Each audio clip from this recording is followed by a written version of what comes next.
तो स्वागत है आप सभी का एक बार फिर से टॉप हेडलाइंस में। पहले तो आप ये वीडियो देखिए।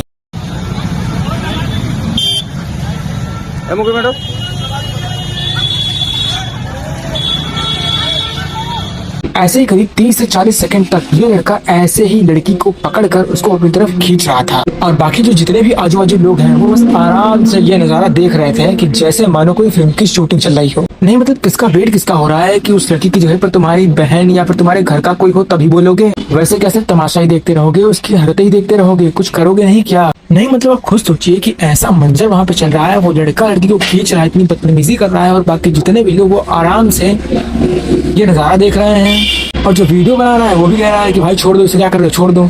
अरे क्या वो इसको ऐसे छोड़ देगा? और आजकल पता नहीं लोगों को हो क्या गया है कि जब भी ऐसा कोई इंसिडेंट होता है तो वहाँ पर बोलने के बजाय लोग चुपचाप बस उसको देखने लगते हैं।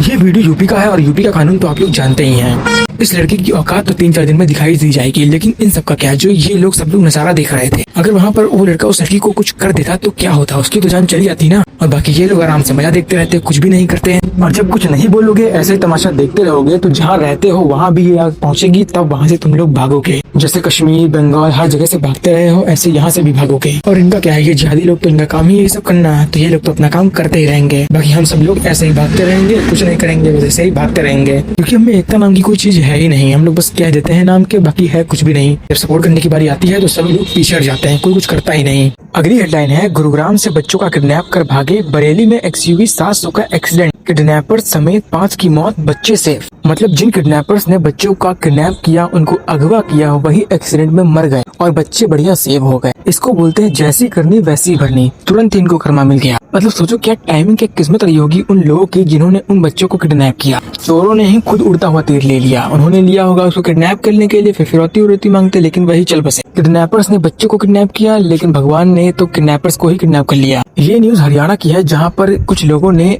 एक ऑटो ड्राइवर और उनके 2 लड़कों को उठा लिया था। वो उनको किडनैप करके बरेली में लाए थे और जा ही रहे थे कि तभी एक टैंकर में उनका एक्सीडेंट हो जाता है, जिसमें वो किडनैपर्स तो नहीं बच पाते हैं, लेकिन बच्चे और वो ड्राइवर सब बच जाते हैं, ये लोग बच जाते हैं। तो अगर भैया इंसाफ मिले तो ऐसा ही मिले, वो भी ऐसे मिले इंसाफ, वरना आजकल को तो ऐसे इंसाफ मिलता है कि जिसकी गलती नहीं होगी वही बेचारा पिसता चला जाएगा। और अगली हेडलाइन है, तू गधे पर बैठने लायक है, समय रैना पर भड़के मुकेश खन्ना, सुनाई खरी खोटी। अब इन्होंने समय रैना के बारे में ऐसा क्यों कहा, इसके लिए आपको थोड़ा पीछे जाना पड़ेगा। दरअसल जब समय रैना का शो इंडियाज गॉट टैलेंट बंद हो गया था, उस टाइम पर काफी लोगों ने समय रैना को कहा था कि ये यूथ को कैसा कंटेंट दिखा रहे हैं, बच्चों पर इसका असर क्या पड़ेगा। तो उन लोगों में से मुकेश खन्ना ने भी समय रैना के बारे में कहा था कि लोग इसका कंटेंट देख के बिगड़ जाएंगे, ये माहौल खराब कर रहा है। तो उस टाइम पर तो समय खराब चल रहा था, तो उस टाइम पर कुछ भी नहीं कहा था। बट अभी जब टाइम थोड़ा बेटर हुआ है तो समय रैना ने एक वीडियो बनाई और उन सभी लोगों को जवाब दिया जो उस टाइम पर बहुत ही ज्यादा उछल रहे थे, जिसमें से मुकेश खन्ना भी थे। तो समय रैना ने इनको भी जवाब दे दिया। समय रैना ने कहा कि उस टाइम भाई शक्तिमान भी आ गया था, अब शक्तिमान से कौन ही लड़ सकता है। खैर कोई बात नहीं,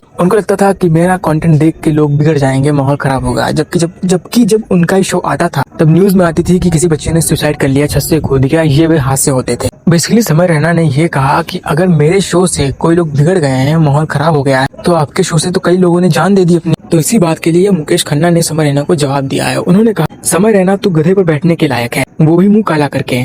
फिर आगे कैप्शन में लिखते हैं, कुत्ते की दुम टेढ़ी रहती है, उसे लाख शीशियों में रखो, बाहर निकालो, फिर टेढ़ी की टेढ़ी रहती। समय रैना भी एक दुम है, जितना भी मारो सीधा करो वो वापस टेढ़ा ही हो जाता है, क्योंकि वो सीधा प्राणी नहीं है, एक रोस्टेड प्राणी है। मेरे ख्याल से तो अब शांत हो जाना चाहिए, क्योंकि जब आपने बोला तो उसने भी अब जाके उसका रिप्लाई दे दिया है, तो अब मामले को आगे नहीं बढ़ाना चाहिए।